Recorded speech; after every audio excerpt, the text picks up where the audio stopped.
الله نحمده ونستعينه ونستغفره ونؤمن به ونتوكل عليه ونعوذ بالله من شرور أنفسنا ومن سيئات أعمالنا من يهده الله فلا مضل له ومن يضلل فلا هادي له ونشهد أن لا إله إلا الله وحده لا شريك له ونشهد أن سيدنا وسندنا وحبيبنا وشفيعنا ومولانا محمدا عبده ورسوله صلى الله تعالى عليه وعلى آله وأصحابه وبارك وسلم. أما بعد فأعوذ بالله من الشيطان الرجيم. بسم الله الرحمن الرحيم. يا أيها الذين آمنوا اتقوا الله وكونوا مع الصادقين. وقال تعالى يا أيها الذين آمنوا اتقوا الله ولتنظر نفس ما قدمت لغد واتقوا الله إن الله خبير بما تعملون. وقال النبي صلى الله عليه وسلم اتق الله حيثما كنت وأتبع السيئة الحسنة تمحها وخالق الناس بخلق حسن وكما قال عليه الصلاة والسلام. صدق الله صدق رسوله النبي الكريم. میرے محترم بزرگ اور دوستوں، ایک ہفتے سے سردی کا اثر ہے، آج بھی طبیعت کافی خراب رہی ہے. اللہ تعالیٰ نے قرآن مجید میں ارشاد فرمایا ایمان والو تقوی اختیار کرو. تقوی نام گناہ سے بچنے کا ہے. اتقوا اللہ. اگر ہم میں تقوی اختیار کرنے کی ہمت نہ ہوتی تو کبھی حکم نہ دیتے. حکم دینا دلیل ہے کہ ہم اس منصب کو اور مقام کو حاصل کر سکتے. دیکھو دلیل ہے، اس میں بشارت سمجھے آپ کہ ہم میں یہ طاقت رکھی ہے کہ ہم تقوی حاصل کر لیں، اور تقوی جب حاصل کر لیں گے تو اللہ کی ولایت اور دوستی مل جائے گی. متقی اور ولی مترادف ہے. ہر ولی متقی ہوتا ہے اور متقی ولی ہوتا ہے. ولایت کی بنیاد تقوی پر ہے. گناہ سے بچنے پر ولایت دیتے ہیں، کثرت عبادت پر نہیں. بہت زیادہ عبادت کرے تو ہم اس کو ولی بنا لیں گے نہیں. یہ دیکھیں گے ناراض تو نہیں کرتا ہمیں، عبادت بھی کرتا ہو ناراض بھی کرتا ہو. ہے نمازی ہے گناہ بھی کرتا ہے، حاجی ہے گناہ بھی کرتا ہے، نیکی بھی کرتا ہے گناہ بھی کرتا ہے. اس کو ولایت نہیں دیں گے. ولایت کی بنیاد رکھی ہے گناہ نہ کرے. ان اولیاء الا المتقون. ہمارے ولی کون ہیں؟ جو تقوی کے ساتھ رہتے ہیں، گناہ سے بچنے کی کوشش میں لگے رہتے ہیں. ایسا نہیں ہے کہ 100% انسان ایسا ہو کہ اس سے گناہ ہی نہ ہو،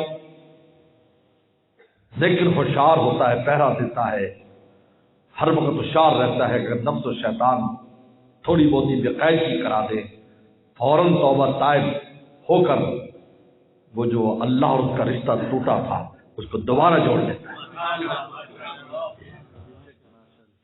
جو ناکام ہوتا رہے عمر بھر بھی، بہرحال کوشش تو عاشق نہ چھوڑے. عجیب، اللہ کو کوشش بہت پسند ہے. سبحان اللہ، کوشش بہت پسند ہے. یہ جب ہاتھ پاؤں ڈھیلے ڈال دیتے ہیں کہ جی کیا کریں، ماحول ایسا ہے، زمانہ ایسا ہے، یہ اللہ تعالیٰ کے ہاں یہ چیز بہت بری ہے. اللہ تعالیٰ تو ہمیں کوشش کا حکم دیا ہے. فَصَوْا إِلَىٰ ذِكْرِ اللَّهِ. تم صحیح کرو اللہ کے ذکر کی طرف، کوشش تمہارا کام ہے. منزل پر پہنچانا اور تمہیں نوازنا یہ تو ہمارا کام ہے. ہم اس پر دیکھیں گے تم نے کتنی کوشش کی، ہم اس پر نواز دیں گے، نسبت عطا کر دیں گے. ابھی آپ نے ہمارے دادا مرشد شاہ محمد احمد پرتاپ گڑھی رحمت اللہ شیخ سنا، جب انسان کو نسبت مل جاتی ہے تو پھر ان اپنی گلی سے نکلنے ہی نہیں دیتے، نکلنا بھی چاہے تو نکلنے نہیں دیتے، بند گلی میں ڈال دیتے کہ ہم کہاں جا رہے ہو بھائی ہمارے ہو کر.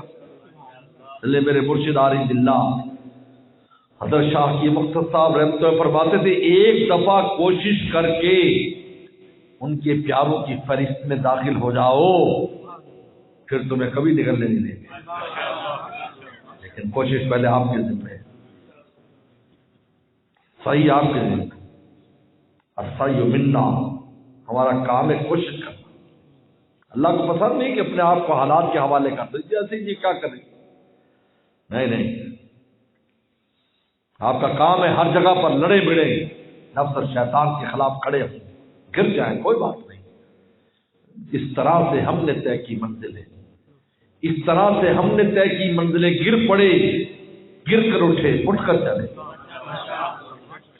ایک بہت بڑے اللہ والے کا شعر ہے، حکیم محمد تھانوی کے بڑے خلیفہ تھے، اپنی کیفیت کو بتلا رہے ہیں کہ آج ہمیں جس مقام پر اللہ تعالیٰ نے پہنچایا ہے، ایسا نہیں ہے کہ ہم تیز دوڑتے چلے گئے، ہم نے ٹھوکریں بھی کھائیں، ہم گرے بھی، لیکن ہم چلنے سے باز نہیں آئے یہاں تک کہ خدا نے ہاتھ پکڑ کر منزل پہ پہنچا دیا.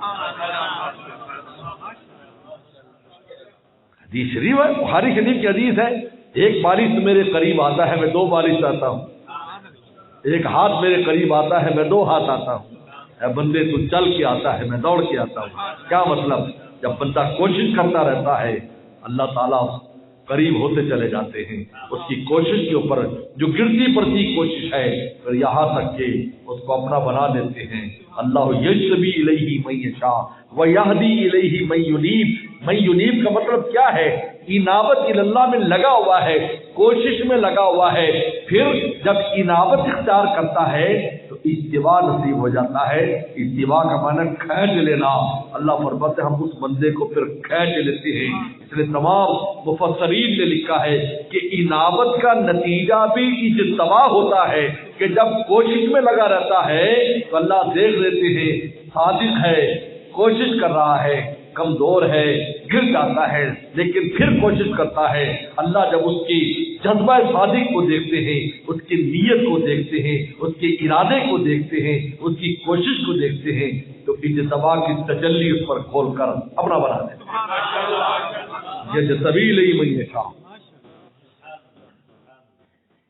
اس لیے صوفیہ کرام نے لکھا ہے، بزرگوں نے، ہر سالک آخر میں مجذوب ہو جاتا ہے. مجذوب میں جذب کر لیتے ہیں، سالک میں جو چلتا رہتا ہے. اب آپ کوئی بھی سفر کریں گے ایسا نہیں ہے کہ آپ کا سفر ایک ہی نہج پر ہو. کبھی رکنا ہوگا، کبھی تیز چلنا ہوگا، کبھی آہستہ چلنا ہوگا، کبھی کوئی ایکسیڈنٹ بھی لگ جائے گا، کبھی آپ گر بھی جائیں گے، لیکن اپنا راستہ آپ طے کر رہے ہیں. لیکن خدا کا راستہ وہ ہے، یہاں تو منزل تم کو نہیں کھینچ سکتی، تمہیں منزل پر پہنچنا ہوگا. لیکن خدا کی منزل وہ منزل ہے کہ بندہ جب راستہ طے کرتا ہے تو منزل خود آ جاتی ہے، کیونکہ منزل بے اختیار نہیں ہے. یہاں تو منزلیں نہیں آ سکتی. تم لاہور جاؤ، لاہور آپ کے قریب نہیں آ سکتا، لیکن وہ مولا ہے نحن اقرب الیہ من حبل الورید، ہم شہر سے تیرے قریب ہیں. تو کوشش تو کر کے دیکھ، پھر ہمارے قرب کے نظارے دیکھ. ہر سالک مجذوب ہوتا ہے، پہلے سالک ہوتا ہے. یہ ہے انابت اللہ. میں ینیب کوشش میں لگا ہوا ہے، نیکی کرتا ہے، اللہ اللہ کرتا ہے، اللہ والوں کے پاس جاتا ہے، ان کے غلاموں کے پاس جاتا ہے، تقوی اختیار کرتا ہے، گناہ ہو جاتا ہے، توبہ کرتا ہے، روتا اللہ تعالیٰ کے سامنے زاریاں کرتا ہے. یہ اس کی کوشش ہے. پھر یہ سبیل میں ہم اپنی اتباع کی تجلی. سبحان اللہ.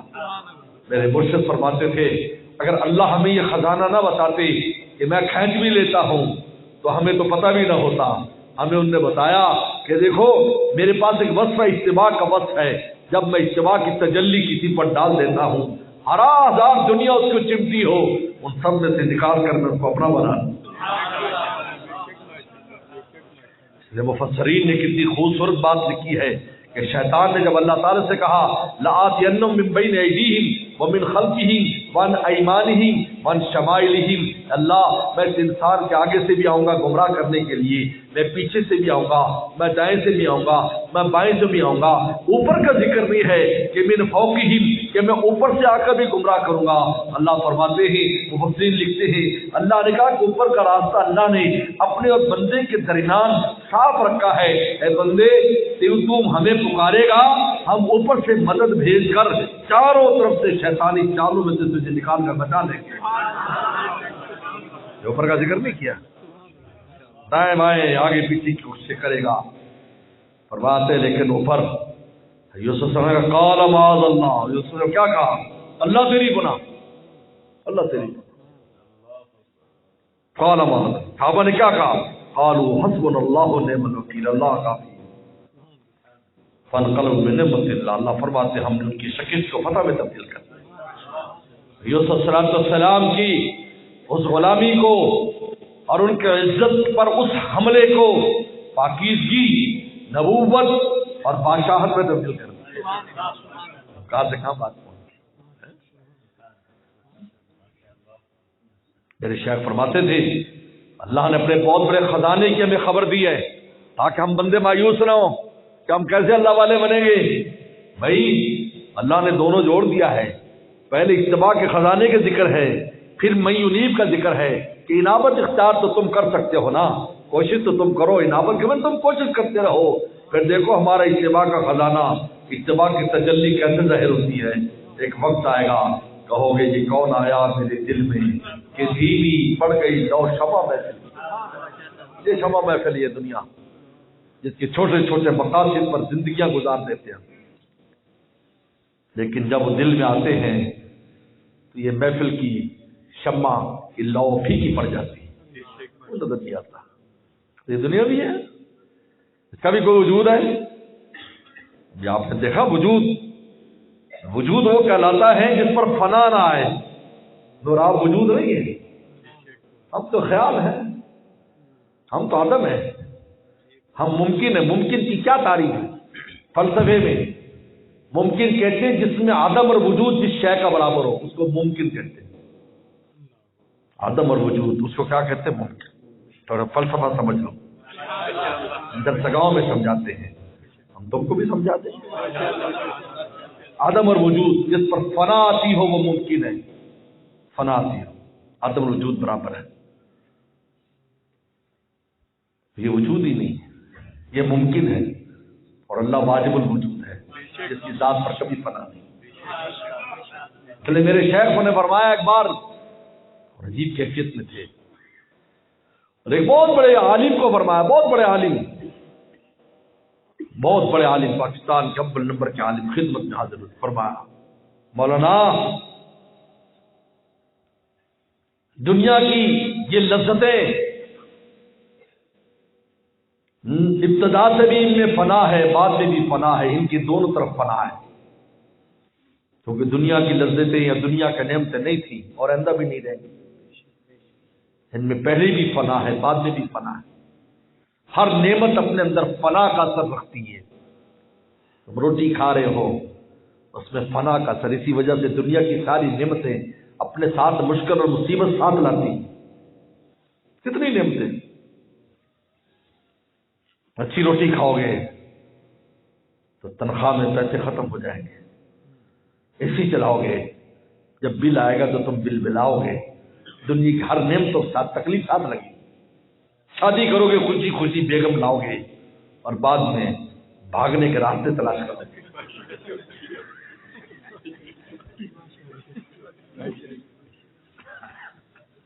ساری نعمتوں میں اثر ہے، کوئی نعمت ایسی نہیں اس میں مشقت اب حاصل ہوتی ہے، ساتھ مشقت اور تکلیف ہر نعمت کی۔ کیوں؟ پہلے بھی فنا بعد میں فنا ہے۔ جنت کی نعمت پہلے فنا ہے بعد میں بقا ہے، آدھی پھر بھی فانی، کیونکہ جنت نہیں تھی بعد میں بنی، پہلے آدم میں تھی پھر آئی، بعد میں تو فنا نہیں ہے۔ لیکن اللہ کی قرب کی لذت وہ ہے جو ذات الہی سے تعلق رکھتی ہے، جس میں نہ پہلے فنا ہے نہ بعد میں فنا، ازلی بھی ہے ابدی بھی ہے، شراب محبت الہیہ ازلی بھی ہے۔ جب یہ شراب کا نشہ چڑھ جاتا ہے تو پھر اس کو دنیا میں جنت سے بھی زیادہ مزے آتا ہے۔ وہ کہتا ہے دونوں عالم میں اس پر فدا کر دوں، دونوں عالم مولا پر میں فدا کر دوں، اس لیے کہ ان کی قرب کی لذت، ان کے نام کی لذت، ان کی حیثیت ایسی ہے ازلی اور ابدی۔ دنیا کی شراب اور دنیا کی محبتیں اور نعمتیں نہ ازلی ہے نہ ابدی، اور جنت کی نعمتیں ابدی تو ہے، ازلی وہ بھی نہیں ہے، لیکن اللہ کے قرب کی جو لذت ہے وہ میرے دوستو ازلی بھی ہے ابدی بھی ہے۔ یہ وجہ کہ سب کچھ اس پر لوگوں نے فدا کر دیا۔ پیغمبر اسلام جیسی ذات جو شان محبوبیت رکھتی ہے، کیا فرما رہے ہیں، میں شہید کیا جاؤں پھر زندہ کیا جاؤں، پھر 7 مرتبہ فرمایا۔ کیوں فرمایا؟ اس لیے کہ اللہ کی قرب کی لذت ایسی ہے۔ تو میرے دوستو تو وجود تو وہی کہلاتا ہے۔ ہم لوگ جو وجود ہیں، اس لیے عبد الرحمن جامی فرمایا کرتے تھے ما فی الکون فرمایا وہم او خیال او قوس فی مرایا او ظلال، فرمایا یہ جو کون و مکان میں تم کو نظر آ رہا ہے یہ بس وہم اور خیال سے زیادہ اس کی کوئی حیثیت نہیں ہے۔ فرمایا یہ تو عکس ہے، جس طرح کسی جو ہے نا آئینے میں کی شے کا عکس نظر آتا ہے، اس کی کوئی حقیقت نہیں ہے۔ اس لیے حضرت علی کرم اللہ فرماتے تھے اے لوگو تم سو رہے ہو، جب موت آئے گی تو تم بیدار ہو گے، ہم کس بات میں کھوئے رہے، ہم نے تو اصل میں تو یہاں آنا تھا اور ہم کہاں پر پڑ رہے، جیسے نیند سے کوئی بیدار ہوتا ہے۔ ابھی تم نشے میں گم ہو وہ چیز کی جس کی حقیقت نہیں ہے۔ پوری کائنات کا نظام تو اللہ تعالیٰ کے ہاتھ میں، وجود اس کا ہے۔ کہتے ہیں اللہ پیغمبر صلی اللہ علیہ وسلم نے فرمایا کہ سب سے اونچا مقام اخلاص سے بھی اونچا رضا بالقضاء ہے، اللہ کے فیصلے میں خوش رہنا۔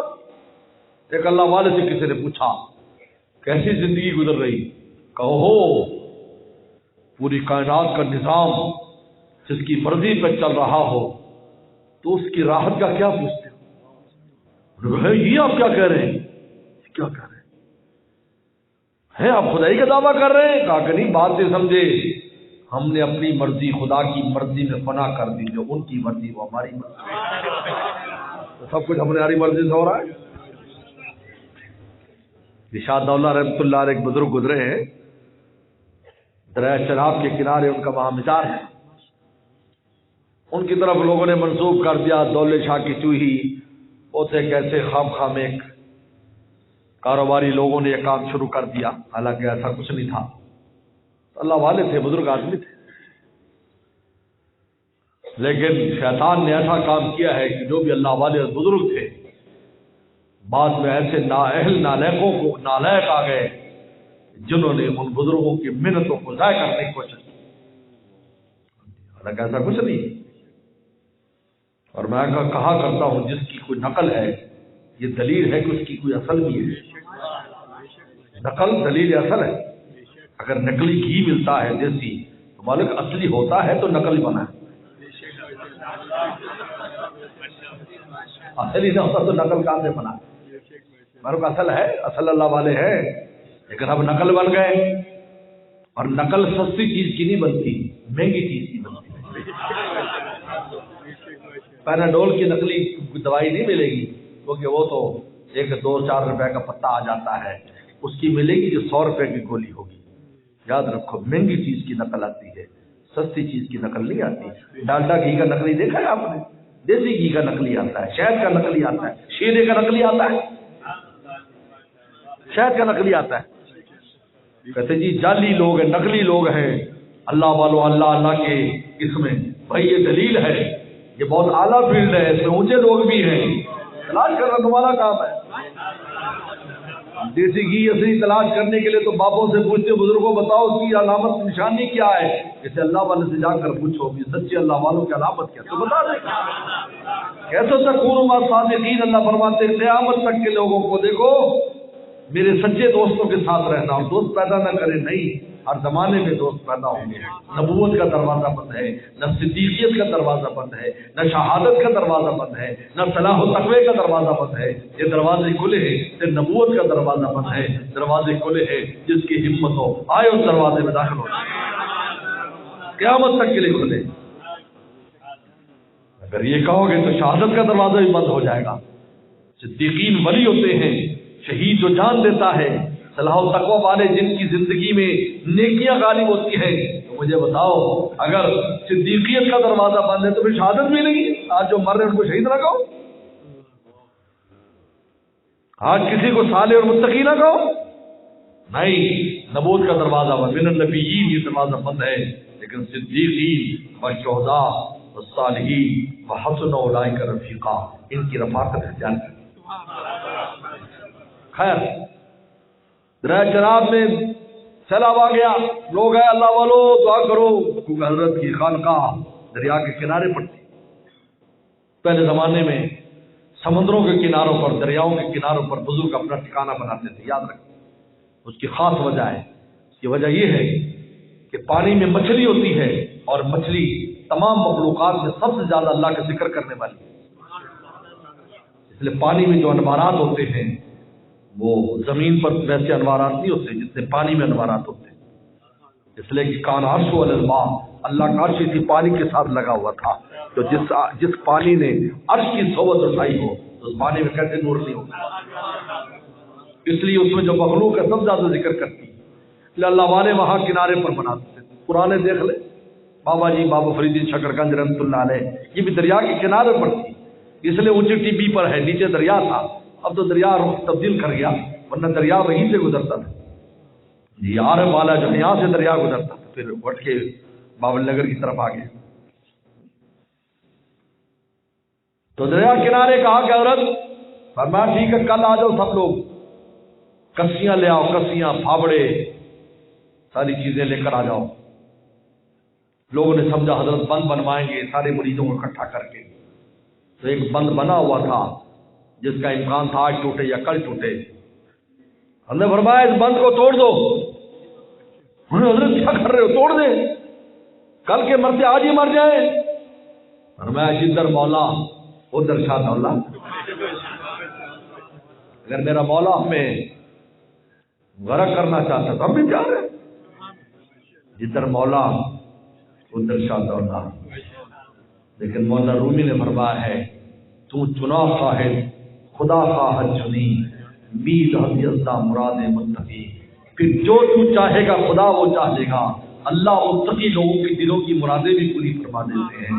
بس اسی وقت سے پانی ہٹنا شروع ہوا، ایسا ہٹنا شروع ہوا کہ کہیں اور چلا گیا، بستی بھی بچ گئی، لوگ بھی بچ گئے۔ میرے دوستوں، حکیم الامت ثانی فرماتے ہیں جو کہ اس کائنات کا سارا نظام تو ان کے ہاتھ میں ہے، لہذا بندے کا کام یہ ہے ان کے فیصلوں پر خوش رہے، راضی رہے، مولا کے سہارے زندگی بسر کر دے، دنیا میں بھی مزے ہے۔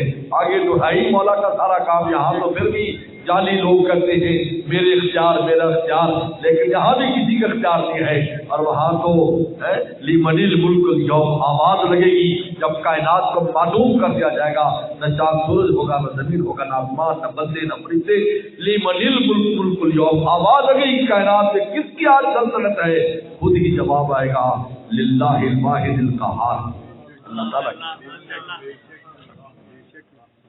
اس لیے میرے دوستو، پیغمبر صلی اللہ علیہ وسلم نے زندگی گزارنے کا قرینہ بتایا، فرمایا کہ اتق اللہ حیثما کنت، پہلی نصیحت فرمائی صحابہ کرام، جہاں بھی ہو تقوی سے رہو، حیثما کنت، جہاں بھی جس ماحول میں، خلوت ہو، جلوت ہو، فضا ہو، زمین ہو، سمندر ہو، جہاں بھی ہو، حیثما کنت کر کے عام کر دیا کہ خلوت جلوت، پھر شیخ فرماتے فضاؤں میں بھی، یہ جہاز میں جا رہا ہے وہاں بھی تقوی کے ساتھ رہے، تقوی کے ساتھ تکلیف برداشت کر لے، تقوی نہ ٹوٹ جائے۔ حیثما کنت، تو جہاں بھی ہے، جس زمین جس فضا میں، جس پہلا مقام ہے، گناہ نہ ہونے دے۔ واپس سید الحسن تب ہوا، اب اگر تجھ سے کوئی نالائقی ہو گئی پہرا تو دے رہا ہے لیکن کوئی چور گھس گیا تو پھر تیرا کام ہے فوراً رجوع اللہ کر لے، فوراً مولا کی طرف رجوع کر، اس برائی کے پیچھے نیکی لگا دے، تب یہ نیکی اس برائی کا اثر ہی ختم کر دے۔ صحابہ نے پوچھا کہ کلمہ طیبہ نیکی پڑھنا بہت بڑی نیکی ہے، وضو کر لینا نیکی ہے، کوئی بھی نیک کام کر لیا، کوئی بھی زبان سے استغفار توبہ کا کلمہ نکال لیا، وضو کر لیا، کوئی اچھی جگہ چلا گیا، مسجد میں چلا گیا، کہیں بھی چلا گیا، کوئی بھی نیکی کر لی، فرمایا کہ وہ جو گناہ کا اثر ہے اس کو فوراً یہ نیکی اس گناہ کے اثر کو ختم کر دے گی، اور جہاں سیاہی آئی تھی وہاں پر روشنی آ جائے گی، سیاہی کی جگہ پر روشنی آ جائے گی، جو ظلمت تھی نور میں تبدیل ہو جائے گی۔ تو پہلا مقام تو تقویٰ ہے کہ گناہ ہونے دے، بس اپنی پوری حفاظت کرے، ہمت سے کام لے، دیکھو ہمت سے کام لے۔ اور اللہ نے طریقہ بھی بتایا، دو طریقے بتائے، کونوا مع الصادقین، ایک تو سچوں کے پاس آنا جانا رکھو، تقوی کی نعمت ملے گی، اور جو ولتنظر نفس ما قدمت لغد، اور فکر کر آج تو میں نالائکی کر رہا ہوں، اللہ کل کو سامنے کھڑ کر کے پوچھیں گے تو نے کام کیوں کیا، تو انسان کا نفس فوراً ڈر جائے گا یہ سوچ کر۔ اللہ نے طریقہ بھی بتایا، سبحان اللہ۔ میرے مرشد فرماتے اللہ اگر حکم دیتے ہیں تو اس کی آسانی کے طریقے بھی بتا دیتے ہیں۔ تقویٰ آسان نہیں ہے، بہت مشکل ہے تقویٰ، اس کی عادت نہیں پڑتی، عادت نہیں پڑتی، ہر شے کی عادت پڑ جاتی، روزے کی عادت ہو جاتی، ایک دو روزے مشکل لگیں گے، پورا مہینہ پتہ نہیں چلتا، نماز کی عادت ہو جاتی پھر کبھی نہیں چھوڑتی، تقوی کی عادت نہیں پڑتی، کیونکہ تقویٰ نفس کے خلاف ہے، اور نفس نے ہمیشہ اپنا کام دکھانا ہے، بھونکتا ضرور ہے، ضرور بھونکتا ہے، لیکن کہتا ہے مزمحل ہو جاتا ہے انسان جب مجاہدہ کرتا ہے تو اس کا تقاضا کمزور تقاضا کرے گا، لیکن اس کتے کی طرح بھونکے گا جس کو ڈانگ پڑی ہو، جس کو جوتا پڑا ہو، جس کو لاٹھی پڑی ہو، جس کو پتھر پڑا ہو، وہ دور سے تو بھونکے گا لیکن ڈانگ کو نہیں پڑے گا، مزمحل ہو جاتا ہے، لیکن کرے گا ضرور، شرارت کرے گا۔ اس لیے کبھی بھی انسان اس سے غافل نہ ہو کہ جی میں تو اب ٹھیک ہوں، اندر ہی رہے، می تراش و می خراش، ہمیشہ نفس کی تراش خراش میں لگا رہے، تا دم آخر دم فارغ مباش، یہاں تک کہ موت کے وقت جا کر فارغ ہونا، اس سے پہلے فراغت تو سمجھنا، کچھ بھی کر سکتا ہے، کچھ بھی کر سکتا ہے۔ تو اگر دوسرا نمبر ہو جائے تو کیا کر رہا ہے؟ غفلت نہیں کرنی، تو چلو یار اب کیا کریں، نہیں، جو ناکام ہوتا رہے عمر بھر بھی، بہرحال کوشش تو عاشق نہ چھوڑے، یہ رشتہ محبت کا قائم ہی رکھے، جو 100 بار ٹوٹے تو 100 بار جوڑ، ایک دن میں اگر 100 بار ٹوٹتا ہے تو 100 بار جوڑ اس کو، تو اللہ تیری اس کوشش کو دیکھ لیں گے، کس دن فضل فرما دیں گے، تجھے نفس و شیطان کے دائرے کو اوپر لے جائیں گے، ایسا نور تیرے دل میں بٹھا دیں گے کہ ان کی عمر بھر ان کی ہمت نہیں ہوگی، لیکن ایک بار کوشش نہیں چھوڑنی تاکہ اجتباء کی تجلی ہم پر ظاہر ہو جائے، انابت کی وجہ سے تب ہوا اس کا نشان بڑھ جائے گا۔ وہ خالق الناس بالخلق، تیسری نصیحت فرمائی لوگوں سے اچھے اخلاق برتو تاکہ مخلوق تمہیں بد دعا نہ دے، مخلوق کی ذمہ داریاں، مخلوق کے حقوق اپنے ذمہ نہ لو، بڑے سخت معاملہ ہے، مخلوق کے حقوق کا معاملہ بہت سخت ہے۔ حدیث شریف میں آتا ہے ایک آدمی اتنی نیکیاں لے کر آئے گا، کسی کو گالی دی اس کو دے دیں گے، کسی پر ظلم کر اس کو دے دیں گے، چھوٹی چھوٹی باتوں کے اوپر بڑی بڑی نیکیاں چلی جائیں گی، اور آدمی خالی ہاتھ کھڑا ہوگا۔ اور حدیث شریف میں آتا آپ نے فرمایا اے لوگوں مسکین کون ہے؟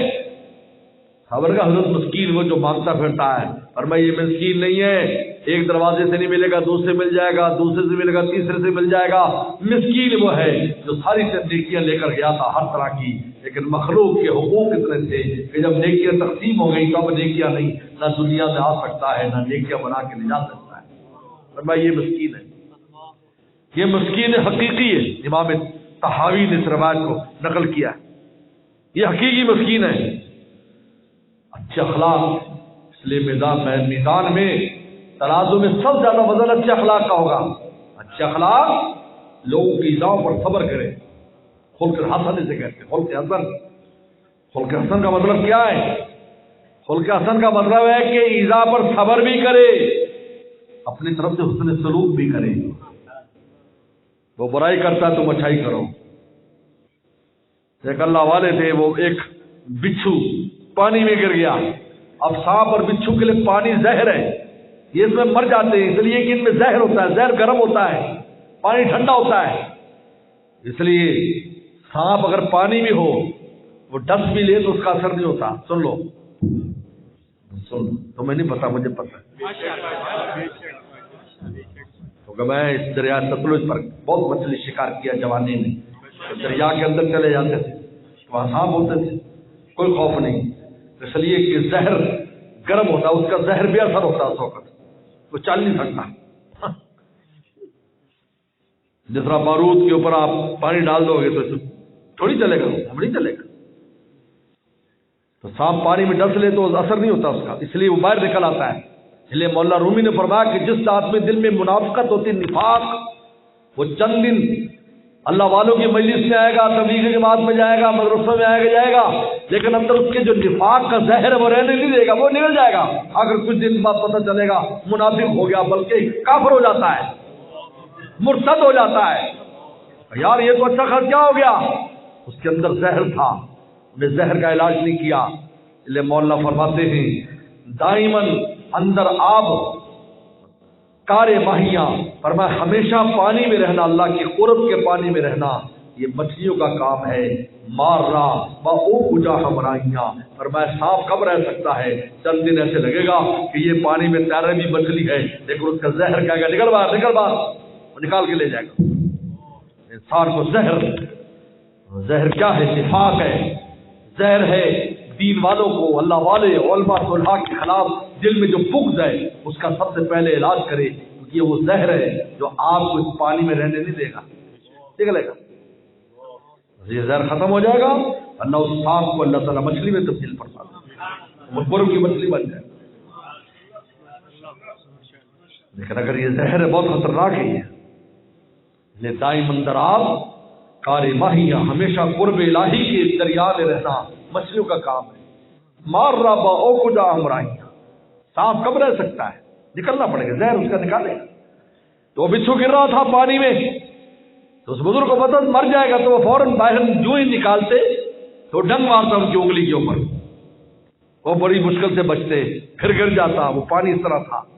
تو ان کے ساتھ خادم تھا مارے جاتا، ان کا حضرت دفع کرو اس کو، مارو، مرنے دو، ایک خبیث ڈنگ مارنے سے باز نہیں آتا، آپ احسان سے ان کی زندگی بتا رہے ہیں. فرمایا دوست اس کا اپنا کام ہے، ہمارا اپنا کام ہے. ہمارا کام ہے اس سے ہمدردی کرنا، اس کا کام اگر ڈنگ مارنا ہے نہیں، یہ اس کا کام فیل ہے، یہ ہمارا فیل ہے. دوسرے کو سے یوں کرے گا تو میں نہیں کروں گا. تو مومن ہے، تیری شان اونچی ہے، تو اچھے اخلاق والا ہے، تو اپنے محبوب کو نہیں دیکھتا. لوگ تکلیفیں دے رہے ہیں، پیغمبر اسلام دعائیں کر رہے ہیں. طائف میں کیسا ظلم آپ پر نہیں ہوا؟ اسلام دعا کہ اللہ نہیں عذاب نہ دینا، ہو سکتا ہے اس کی اولادوں میں تیرے ماننے والے آ جائیں. کتنے بڑے بڑے صحابہ جو طائف کے ہیں، جو طائفی، طائف ثقفی، بنو ثقیف قبیلے کے رہنے بڑے بڑے صحابہ کرام، وہ ان کے اولادوں میں سے جن کے بڑوں نے پتھر مارے، جن نے کتے پیچھے لگائے، جن نے لڑکوں کو پیچھے بھیجا، ان کے اولادوں میں رسول اللہ کے ماننے والے بڑے بڑے لوگ پیدا ہوئے. دعائیں دے رہے خالق الناس بخلق حسن، اچھے اخلاق نہیں ہے کہ ہنسنے والے کو ہنس کے دکھاؤ، نہیں، جو اچھا ایذا پر صبر کرے، ایذاؤں پر صبر کرنا یہ کام ہے. بیوی بیگم ہے گھر میں، کوئی اس سے اخلاق کی امید نہ رکھو کہ بڑی اچھا اخلاق والی ہو، نہیں، آپ کا کام ہے صبر کرنا. آپ صبر کریں، مردوں کو حکم دے صبر کرو، وہ تو کرے گی. ایسا تو ناقص العقل ہے. اگر عقل ہوتی اس کے پاس تو پھر ہر شے کی مزدوری دیتی. یہ باورچی خانے کا کام، کچن کا کام، باورچن، اس کی تنخواہ اتنی لوں گی، کپڑے دھوتی ہے تو دھوپن کی تنخواہ اتنی لوں گی، گھر میں پوچھا لگاتی ہوں تو وہ بھنگن کی تنخواہ اتنی دوں، بچہ کے دودھ پلاتی ہوں تو دائی کی تنخواہ اتنی. ایک عورت کو 10 تنخواہیں دینی پڑتی، لیکن نقص العقل ہے نا، لگی رہتی بیچاری، 2 روٹی پر 2 کپڑوں پر. پوری عقل ہوتی تو پھٹے چڑھ جاتے سارے بندے. بچت ہو گئی، اللہ ناقص العقل بنایا. کام میں لگی بڑے شوق ذوق سے لگی. بندہ پوچھتا میں کماتا ہوں تو کی کرنی گھر کے اندر. ایک دن روٹی نہ پکے تو پتہ چل جاتا ہے کہ آج میں نہیں روٹی پکاؤں گی. پھر جب باہر جا کے ریڑھی تو روٹی کھاتا ہے، ڈیڑھ کی درد ہوتا ہے تو جیب کیوں پیسے چلتے.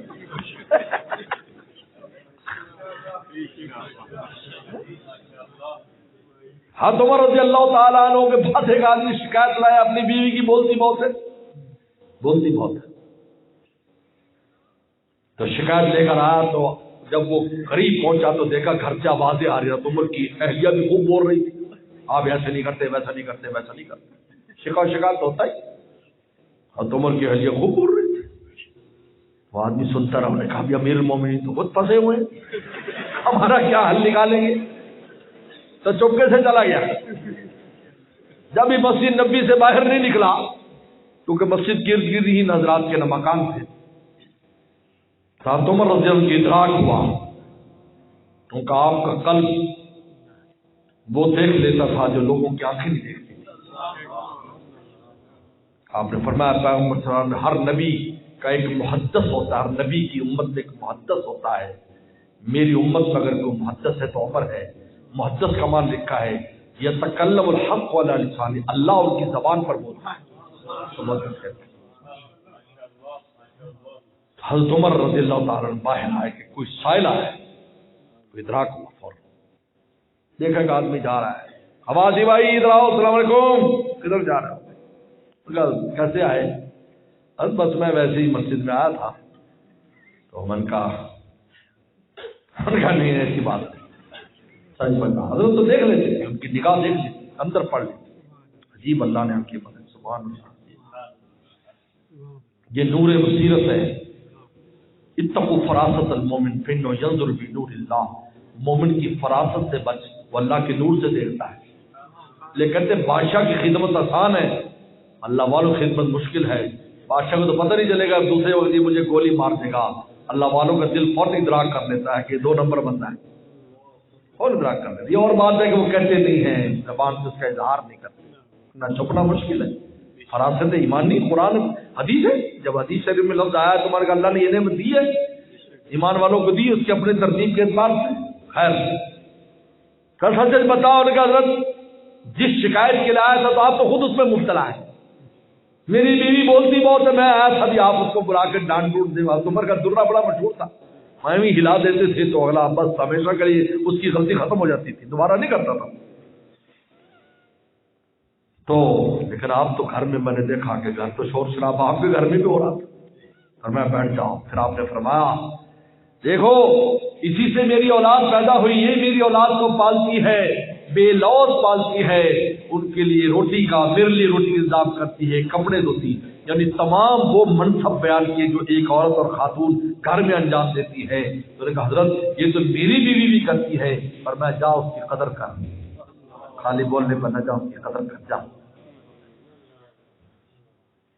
اور تھانوی فرماتے ہیں بھئی تم تو سارا دن باہر بول کے آ جاتے ہو، اب اس کے ترکش میں تو بولنے کے تیر باقی ہیں، تو پھر کہاں چلائیں گے؟ تم پر ہی چلائیں گے نا. تم تو بول کے آ گئے باہر، پک پک پک پک پک کر لی یار دوستوں سے. اب تمہاری بیٹری تو ختم ہو گئی، اس کی ساری بیٹری باقی. تو اس نے تو پھر آپ پر بولنا ہے نا. جب تک بولے گی نہیں اس کو بیٹری جب تک ڈاؤن نہیں ہوگی، وہ کبھی بھی آپ کچھ بھی کر لو آپ پر چپ نہیں کرا سکتے. خالق الناسا خلق حسن، اچھے اخلاق برتو. فرمایا تم نے اچھے اخلاق والا وہ جو اپنے گھر والوں کے ساتھ اچھے اخلاق والا ہے. سننا فرمایا سب کے ساتھ اچھے اخلاق. فرمایا اس سے بھی اچھے اخلاق والا جو گھر والوں کے ساتھ. تو کمزور ہے نا، اپنے تابع سمجھتے ہو. فرمایا کہ نہیں، یہ تو دیکھو ان کا مولا کون ہے، مالک کون ہے. ہر ایک کی نظر سے دیکھ، یہ نہ دیکھ کے تیری کیا ہے، پہلے تو اس کا اوپر تعلق ہے، اس کے بعد دیکھے تو پیغمبر سلام نے قرینہ بتایا کہ تقوی کے ساتھ رہو، گناہ ہو جائے تو فوراً نیکی کرو، توبہ اللہ کر کے معافی مانگو اور لوگوں سے اچھے اخلاق برتو۔ میرے دوستو، خدا کی راضی مخلوق کی راضی، اسی کا نام انک لعلی خلق عظیم کہ رسول اللہ اونچے اخلاق والے تھے کہ خالق کو بھی راضی کرتے تھے اور مخلوق کو بھی خوش رکھتے تھے۔ وآخر دعوانا ان الحمد للہ۔